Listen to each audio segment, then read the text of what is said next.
IndiHome, dekatkan pengalaman.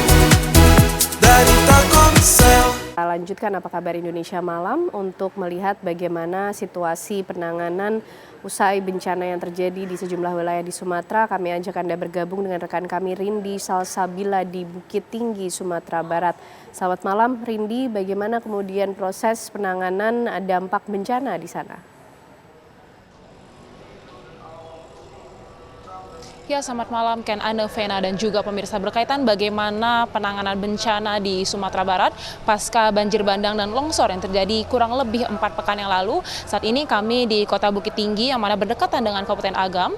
Berkaitan dengan penanganan bencana di Kabupaten Agam, memang untuk saat ini dari Kementerian Pekerjaan Umum atau Kemenpu ini tengah membangun jembatan Bailey atau jembatan pengganti jembatan Malalak yang hancur akibat banjir bandang yang terjadi di Sungai Batang Ayam Malalak pada akhir November lalu. Adapun untuk jembatan Bailey ini dibangun di kilometer 74+800 yang mana ditargetkan akan bisa dilewati oleh masyarakat Malalak dan sekitarnya pada awal Januari lalu. Dan pemirsa, dapat kami sampaikan bahwa tadi kami sempat ingin mengunjungi salah satu destinasi wisata favorit di Kabupaten Agam, yakni di Danau Maninjau begitu. Namun ketika kami melintasi Jalan Padang Luah Maninjau, ini memang untuk medannya itu sulit sekali untuk dilewati karena tanpa terjadinya bencana pun untuk jalan dari Padang Luar Maninjau ini hanya bisa dilewati oleh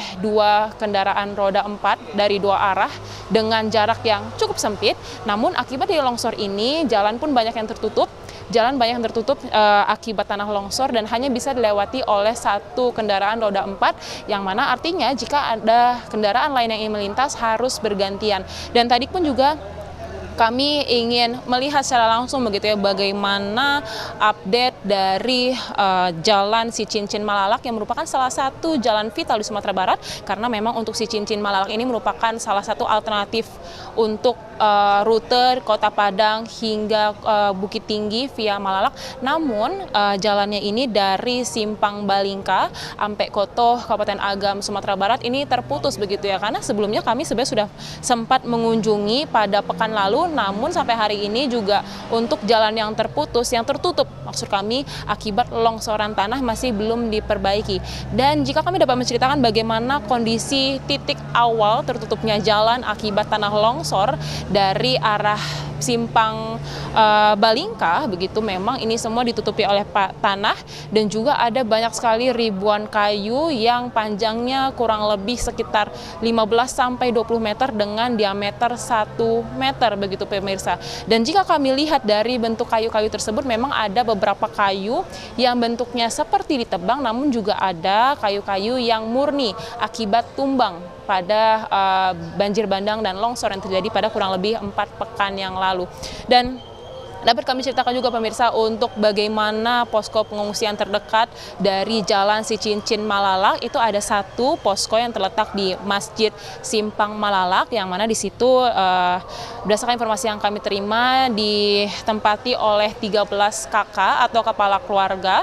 Namun untuk posko pengungsian itu cenderung sepi karena memang untuk warga Sumatera Barat yang terdampak akibat banjir bandang dan longsor ini lebih cenderung untuk mengungsi atau tinggal di rumah saudara atau kerabatnya. Sementara demikian laporan dari kami. Kembali ke studio. Terima kasih Rindi Salsabila melaporkan langsung dari Bukit Tinggi. Sebelumnya juga ada Haidar Fasyal dari lokasi Sibolga, Sumatera Utara. Terima kasih rekan-rekan, selamat kembali bertugas.